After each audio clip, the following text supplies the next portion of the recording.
The Biden administration, once vocally opposed to providing F-16 fighter jets and training to the Ukrainian war effort, has departed from earlier statements that the country didn't need them and will now begin offering pilot training for Ukraine's troops as early as October.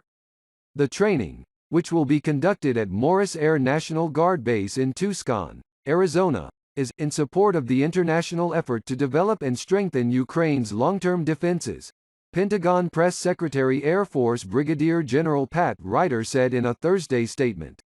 While the U.S. has provided more than $135 billion worth of military and humanitarian aid to Ukraine since Russia began its full-scale invasion last year, F-16s have been a sticking point on the world stage for months.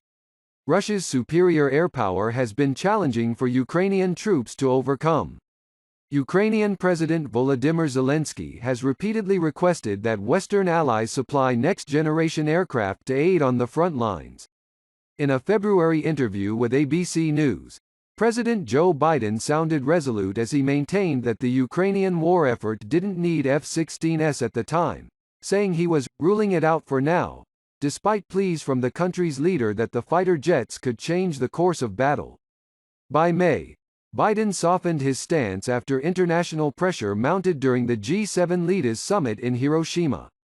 After being given flat assurance that Zelensky would not use the advanced aircraft for attacks on Russian territory, Biden allowed U.S.-made F-16s from the Netherlands and Denmark to be sent to Ukraine.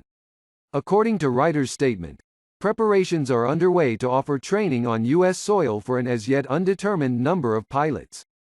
He said basic training for a new F-16 pilot typically takes 8 months, but individual pilot's skill level will determine how long the Ukrainian troops will be trained. Representatives for the White House and Ukraine Ministry of Defense did not immediately respond to insiders' requests for comment.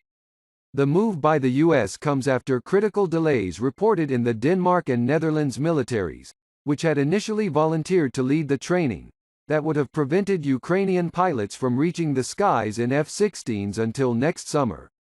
While with this latest move, Ukraine is a step closer to having the equipment and trained personnel required to man the F-16s their military has repeatedly called for, U.S. experts say not to expect an overnight change in the war's direction. It's not going to be the silver bullet and all of a sudden they're going to start taking down SA-21s because they have an F-16, insider reported General James Hecker, commander of U.S. Air Forces in Europe, said earlier this month.